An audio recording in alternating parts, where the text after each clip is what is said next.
Welcome to the latest episode of our podcast series for financial advisors.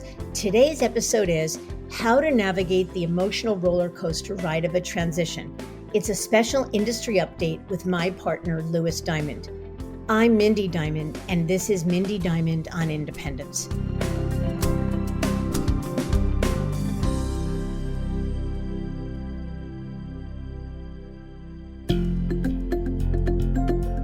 This podcast is available on our website, diamond-consultants.com, as well as Apple Podcasts and other major podcast platforms. If you are not already a subscriber and want to be notified of new show releases, please subscribe right on your favorite podcast platform or on the episode page on our website. For Apple Podcast users, I'd be grateful if you'd give the show a review. Your input helps us to make the series better and alerts other advisors like you who may find the content to be relevant. And while you're at it, if you know others who are considering change or simply looking to learn more about the industry landscape, please feel free to share this episode or the series widely. The role we play in an advisor's business life takes on many forms. Sure, we're known as recruiters, but the reality is that there's much more to what we do. And here's why. First, we're educators who help keep advisors up to speed on a constantly changing industry landscape, often long before a move, or even for some who may never make a change. We're future proofers who help advisors ensure that where they are is best for their careers, their clients, and their businesses, not just for today, but for the long term. We're career Sherpas, helping to guide advisors toward what we call their best business life. And as consultants, we have the shared role of part negotiator, part confidant, part business coach, and even part therapist, supporting advisors throughout the decision-making process while hearing their concerns and helping to assuage their anxieties. There's certainly much more to celebrate when advisors find their best business lives, yet the ride there can be an emotional roller coaster. There's the mind-boggling process around due diligence, the excitement for something new, the worry if you're making the right decision, the anticipation and anxiety that come with change, and the finish line, where all of the emotions settle down, leaving you with that feeling of accomplishment. Sure, nothing great ever comes easily. Yet, like anything in life, you will get through it with some preparation, forethought, and a good dose of patience and resilience. The good news is that in over 25 years of experience, we've seen it all and are willing to share what we've learned along the way to help you navigate what can be a daunting process and better cope with what can feel like a tumultuous ride. Louis is joining me to share some ideas that you can put into action. There's a lot to discuss, so we're going to get right to it.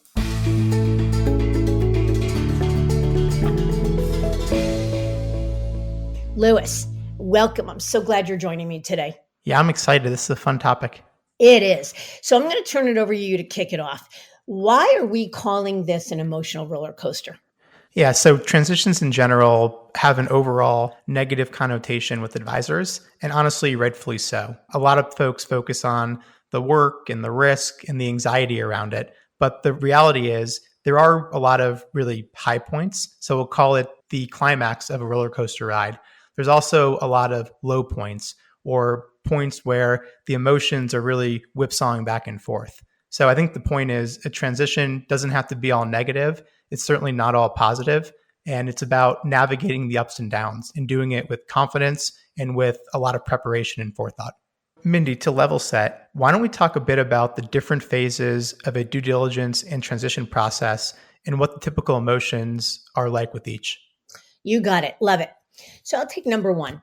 I think the first one, and probably the scariest and probably the hardest thing to acknowledge, is to come to the realization, to admit the realization that there is some motivation or pain or frustration and a reason to explore elsewhere.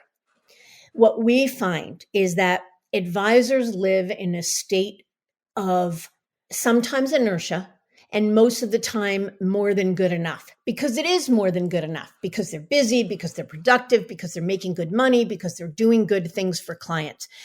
It takes real self honesty, self realization to look in the mirror and say, but you know what? It's less than perfect. And I'm wondering if it could be better elsewhere.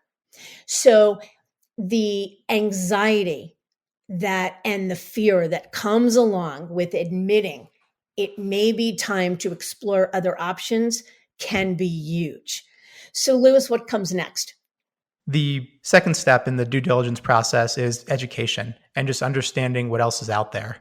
This part of the process is critically important. Advisors often turn to us to help lead this phase, to help boil down a lot of complexity into something more digestible. So I think it's really exciting. And a lot of advisors, this is probably the part of the process that they're most eager to get through because they want to know what's going on. They may not be aware of what's happening outside of their four walls, but it can also be riddled with sometimes confusion and also overwhelm. And also the prevailing thought of this all sounds great, but is the grass really greener? And am I really that unhappy or that motivated to follow through with this plan? The next phase of the process is matching up your goals with solutions. So we firmly believe in a strategic due diligence process, which means looking at the right options and starting at the beginning.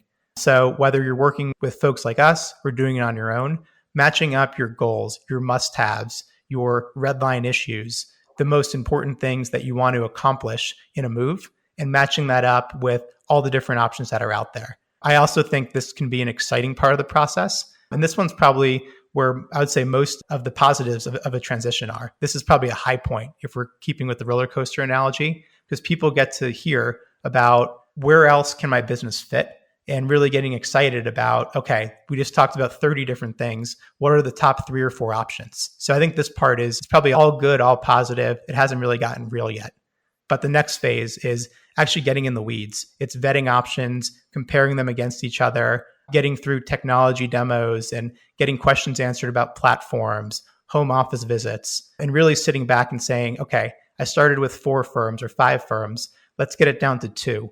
What actually makes these firms different? I think this is another one where it's a lot of positive. You're being wined and dined. It's nice to feel wanted. But the feeling begins to creep in that, okay, am I actually getting close to committing to this? Am I getting past the point of no return? And then the feeling of worry may creep in, the worry about will clients come? How am I going to do this? This is a lot of information. How am I going to bring my staff along?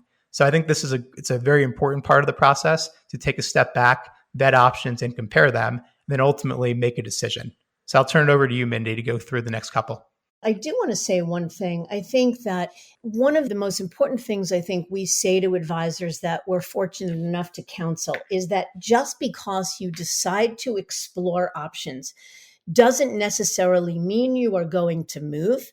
And similarly, just because you are talking to 3 or 4 or 5 firms doesn't necessarily mean that they're expecting you will commit or that you will.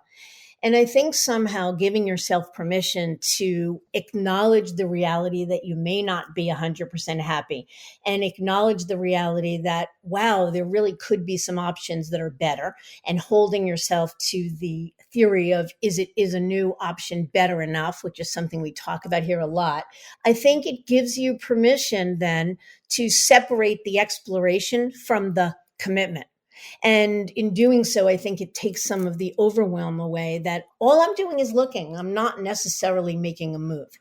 But to your point, now as we move through the transition process, the next step would be negotiating. So now you've narrowed down the options, the firms or the models you've looked at to say 3 or 2 or even 1. And now you're going to begin to talk economics, deals, that's payouts, that's transition deal, that's succession plans, that's what are the details of a retire in place program, et cetera.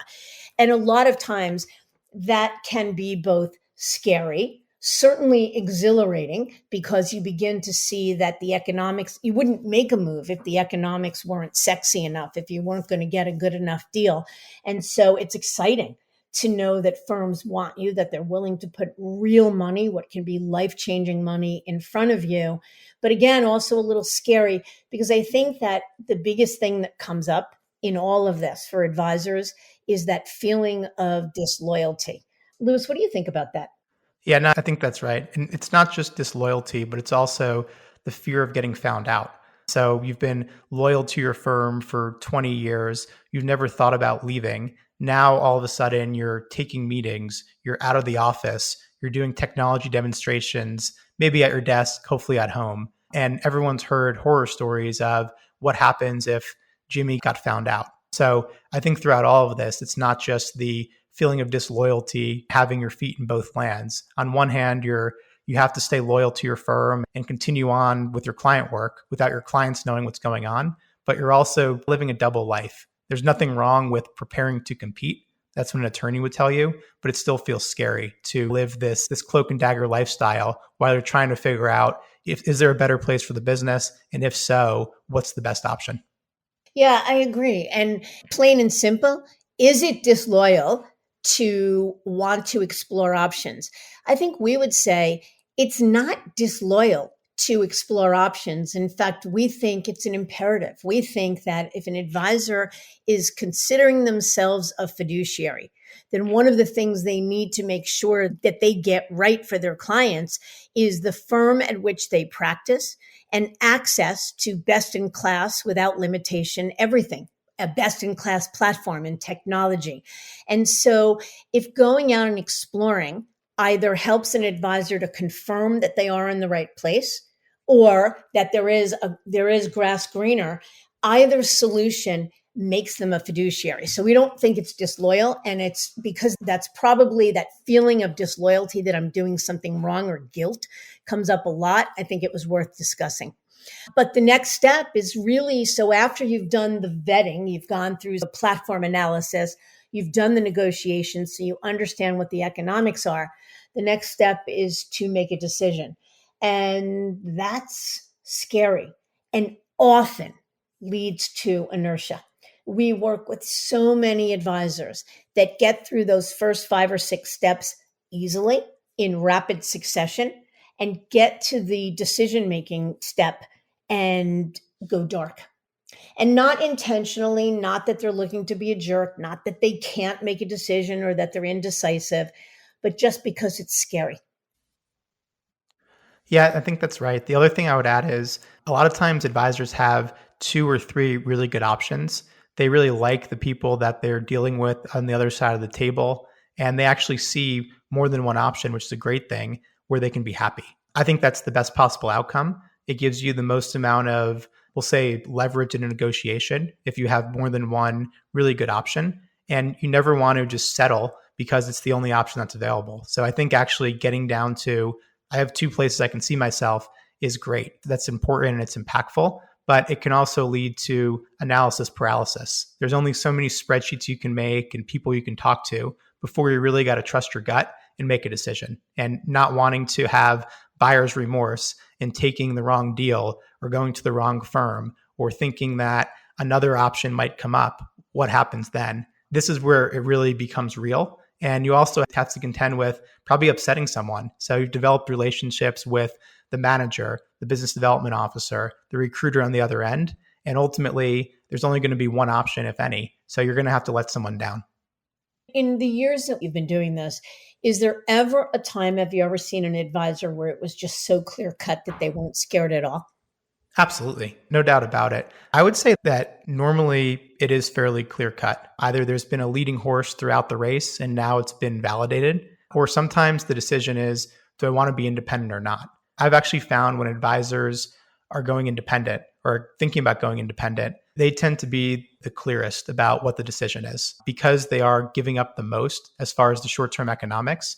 They tend to have the most ironclad constitutions or conviction that this is the right decision. So oftentimes it is clear cut. But if you're going through this process and it's not clear cut for you, again, I think it's normal and you just have some tough decisions to make. But deciding is also pretty exciting because it opens up a door to action, to actually putting this plan into place, which is the next step, the actual transition planning. Transition planning is, I'm not going to lie, it's definitely not fun. This is where you're really getting into the weeds, mapping over every holding in your book, planning a new website, planning a brand if you're going independent, getting really into the weeds on really everything. If you're going to an employee model firm, making sure that your office is set up properly, that your team is trained up, that you understand the systems.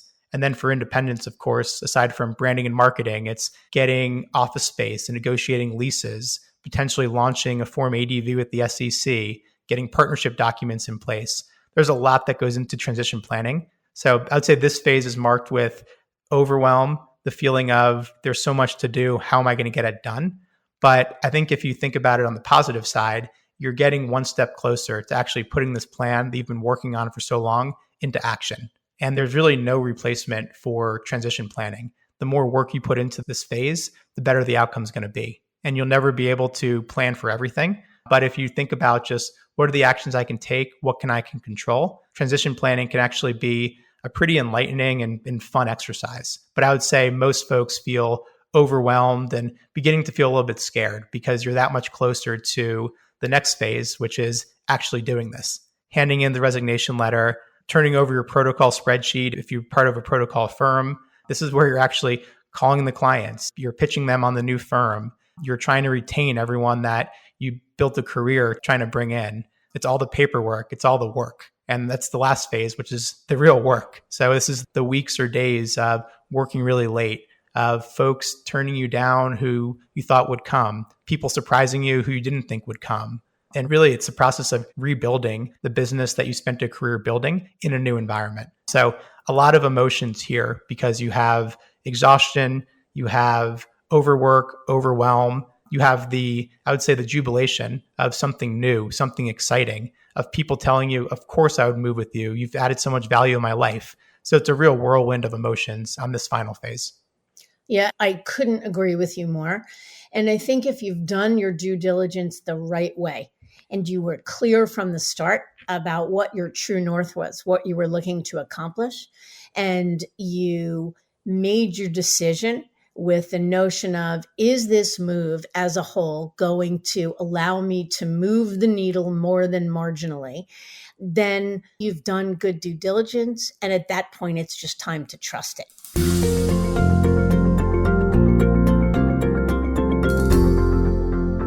So then let me ask you this. Let's go to the next thing in representing advisors in transition, what are typically the most emotional times? Yeah, so we'll go through the most emotional times are, but we'll also balance it with some strategies and tactics to help overcome what could be negative emotions and turn it into a positive. So why don't you take the first one, Mindy? Okay, so the first step, hopefully, is having the first call with a recruiter. And obviously, this is somewhat self-promotional, but I don't mean it that way. Many advisors actually have a friend at another firm or they've been called directly by a manager or managers in their town for years, and they don't work with a recruiter, and that's perfectly fine. But if part of your process is to talk with a recruiter, someone like us, that can be it can be transformational because hopefully you're talking with someone who really gets it and can educate you and you feel held, you feel respected, you feel heard, you feel almost like you can let out a sigh of relief. I'm speaking to somebody who really gets it, who's going to really have my best interests at heart and help me through this. But it's also scary because it's the holy cow, am I really doing this? I agree. We've talked through the range of emotions that an advisor might feel, starting from the first time he picks up the phone and calls a recruiter to the time they begin to launch their own firm and to actually doing the hard work. And it's a whole range, a roller coaster of emotions. But let's talk about what are some of the positives? What are some of the real upsides that an advisor can focus on or should focus on to determine if, in fact, it's worth going through this whole panoply of emotions in making a move? Yeah. And I think it's not just, is it worth it? But also when you are in those dark moments, those anxiety ridden sleepless nights, and you're thinking about, I have to do this and this tomorrow, or what if my biggest client says no? It's really just thinking about the positives that come from change. Change in itself is something that can stop people in its tracks. So when we work with advisors, we try to focus them on, here's a number of things that you can keep in your back pocket to think about and to recenter you. So I think one of the first ones is being able to refocus the business and your team. Sometimes it's because we have a back-end hurdle to hit. So now we're all focused on growing again, where maybe we've been a little bit sleepy or dormant. Or maybe it's because not everyone's had a shared goal. So the transition itself is a way to reimagine the business and feel a shock of energy. You're in a new environment, you're building new habits, you're coming together as a team, you're in the trenches together. And there's a lot of fun that can come with doing this. The second one is the idea of shrinking to grow, which is a topic we've talked about a lot in this podcast, and getting rid of clients who no longer serve you. So I think everyone has that one or two clients in their book that takes up an exorbitant amount of their time and isn't that profitable, or might be profitable, but is still a drain on the advisor and their team. So being able to not invite folks that you work with is sometimes liberating. Or saying, hey, I have this part of my business, this institutional business that used to be good. Now it's not that profitable. This is a great opportunity to leave it behind and just focus on the part of the business that's going to be bigger and better and free up bandwidth to focus on growth. And then I would say a third one, and then I'll turn it over to you, Mindy, is the concept of finding a firm or platform that will legitimately allow you to better serve clients. So you had your list of frustrations, the reasons you decided to look around in the first place. We look to use that as the compass, as the guiding force behind any other option. So just thinking about how this is actually going to help me better serve clients. What are the client pain points that I can better serve now? What are the pain points my team has that now I can think about, and how this new firm or platform can help me get there? So this, I think, is again, focusing on the positive. So going back to what were the reasons I was looking around in the first place? I'm not just moving gratuitously. I'm doing it because I want to serve clients better. And thinking about the things that you actually can do better for clients is, I think, a really fun strategy to get you past those deep, dark moments. Yeah, I love that. I think that's absolutely right. And I think that from our perspective, the two things that advisors are looking for more than anything is greater freedom and control. They may be frustrated about too much bureaucracy. They may be annoyed that the firm changed payout. They may not like their new manager. And there's lots of different reasons that people cite in terms of the pain points. But if you had to categorize the most common ones, it's looking for greater freedom and control. And it's freedom and control to be able to access and do the things that they want to better serve clients and grow the business better or faster. So a lot of times that can mean a fresh start. And it doesn't matter. A fresh start can mean I move from Merrill to Morgan. It can also mean I move from UBS to go independent. And I think the last reason is the potential for life-changing money. And that life-changing money, by the way, in a transition can come either because you move from UBS to Morgan Stanley, and Morgan Stanley is writing you a huge check up front and on the back end with back end incentives. But it also can come from going independent. And while you may not get life-changing money up front, you are getting better take-home economy along the way. Your net payout goes way up, and you're building an enterprise with equity value that ultimately you will monetize for a multiple many times greater than what you would have the opportunity for staying right where you are.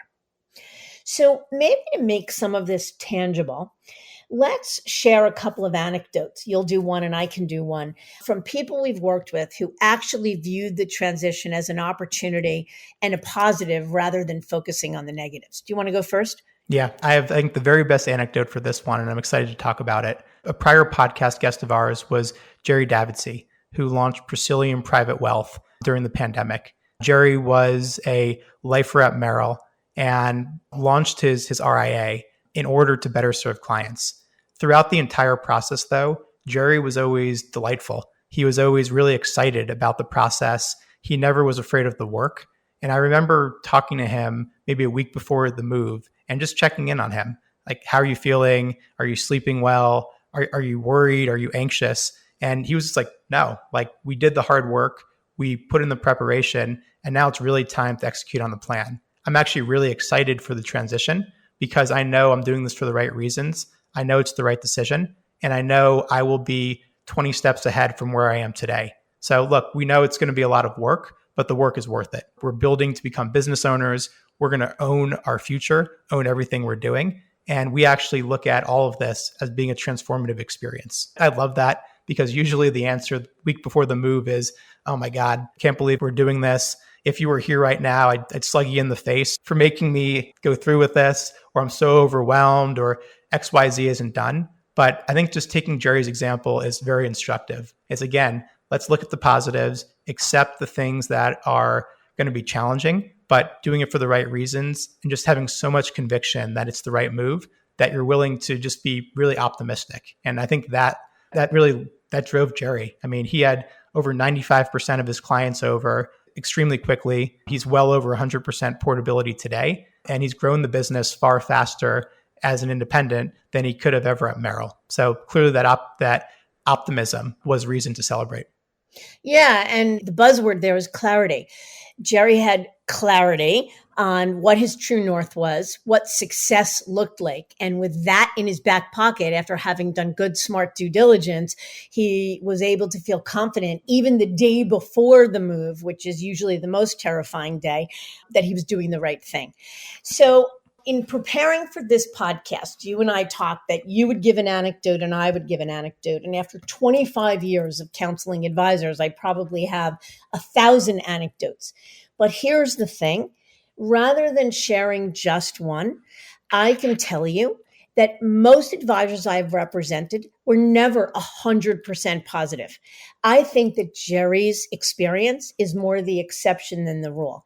I'd like to think that I did my very best work with every advisor I've counseled, that they all had clarity of purpose and clarity of reason. They were clear on their goals. They were clear on what a new firm was going to be able to do. They were clear on what they wanted the future to look like. But they were all varying degrees of excited and terrified throughout the process. But what I can tell you is, without exception, 100% of the advisors I've counseled came to feel thrilled once they made a move. They may not have said that the day after they moved because they were working really hard. They may not even have said it a month after the move because they were really in the trenches. But at the end of the day, again, with clarity of purpose and clarity of goal and clarity of what you want the future to look like, I think in most cases, if you're doing it right, you feel confident about it and it was a good thing. And the response we always get is, my one regret is that I didn't do it sooner. So maybe now let's talk about some strategies that we might recommend, best practices, if you will, to help advisors to really keep their emotions in check throughout the due diligence and transition process. So why don't you go first, Lewis? Sure. So I think the first one is, remember that this is a process. Rome wasn't built in a day, and neither was an advisor transition. So instead of feeling overwhelmed about all these different options and all this information and all the work and all the pieces of paper that you're going to have to get clients to sign, just put one foot in front of the other, take it one day at a time. And remember, preparation is the key. And you'll get this if you follow a process and you don't get overwhelmed. I think another one that's very important is accepting off the bat that things absolutely will go wrong. There's going to be something that is completely unexpected that you didn't plan for, that's going to break, that's going to go wrong. You could have asked a million questions. There's still something that's going to come up that you're going to curse and hate, but accept it. Accept that it's not perfect. There's so many things that go into a transition. So you can't really have the expectation that's going to be perfect. You're not going to be perfect. Your team's not going to be perfect. Your custodian or your firm or your platform's not going to be perfect. And the sooner you can accept that and just take it on the chin and move on, the healthier the overall process will be. And I think just one other thing to say about that, it's why we counsel everyone to make sure that a move is being made not just to make things marginally better, but really better enough, needle moving enough, so that when some things may go wrong, when it's imperfect, there's still enough of a very clear upside that it makes up for anything that may have been imperfect. And by the way, when we say things going imperfectly, we're not talking about ruining your business or not being able to do something that's really important for your clients. We're talking about an imperfect step in the transition process that almost always works out either for the better or just as good as it would have. Yep, no doubt about it.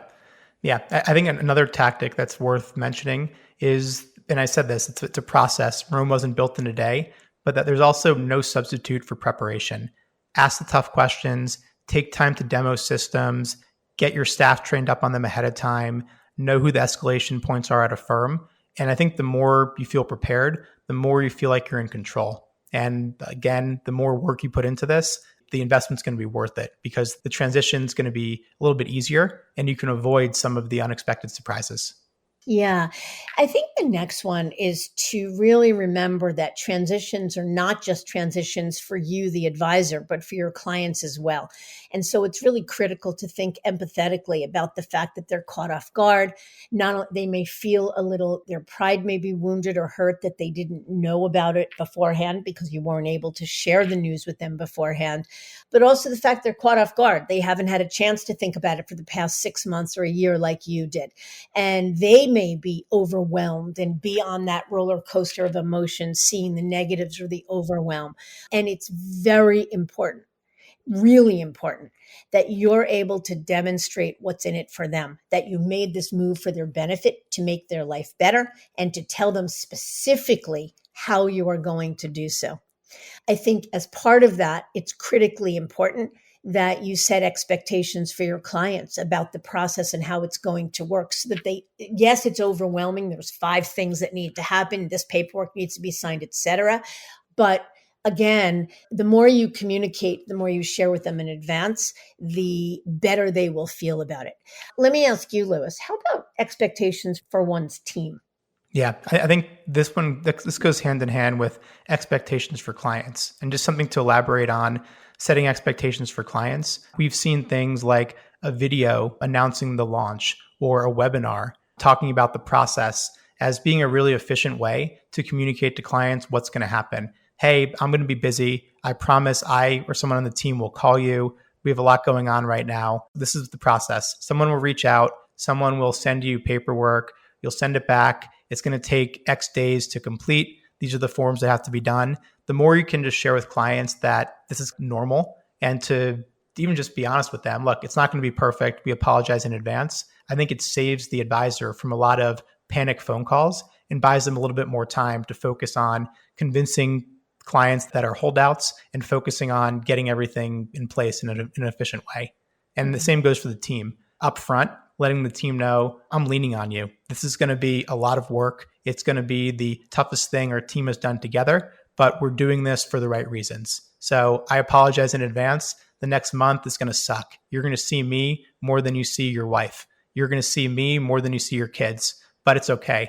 It's 1 month of hell that we're going to get through, and then we're going to have more freedom. We're going to be able to do more for clients. Your life's going to be better. And perhaps too, it's setting expectations for them that your compensation isn't going to be hurt. Actually, when we get through this, I'm going to give you a bonus that looks like this. Or when we're done, if we're going independent, you're going to own part of this business and we're going to own everything that we do. So I think just being really honest with the team about that, and also that things aren't going to go perfect. You're going to make mistakes. I'm going to make mistakes, and it's okay, but we're in this together.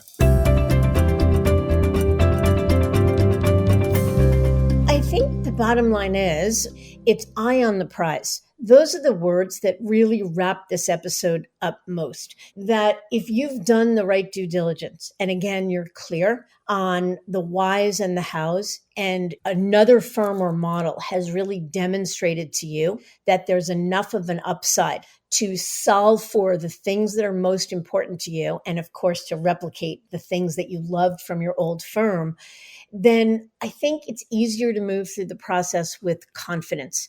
And the bottom line is, our biggest reminder is to really get excited about what life could be like and to give yourself permission to dream and wonder. Exploring, wondering, being curious, getting educated doesn't mean you're committed to making a move. So give yourself permission to dream and wonder and get educated, even if it winds up leading nowhere, because ultimately it'll make you a better fiduciary for your clients. Lewis, is there anything else you'd like to add before we wrap? I don't think so. No, I think the acceptance that this is an emotional process, even just thinking about change is emotional. We get it. We live this every day. Ultimately, though, we're not the ones who actually have to make the transition. So we empathize with the amount of work it is to make a transition. But I think it's okay. I think, again, if you focus on the positives, keep your eye on the horizon, that you actually are going to be very excited about what's on the other end of the rainbow. Agreed. Lewis, thank you for joining me. This was such a fun episode to do with you. Absolutely. Till next time.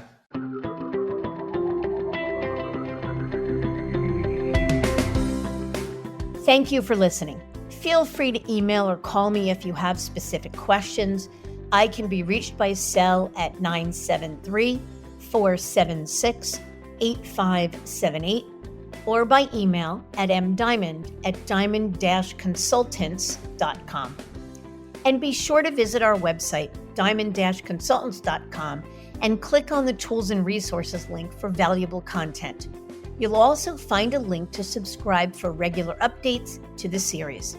If you're not a recipient of our weekly email, Perspectives for Advisors, click on the articles link to browse recent topics.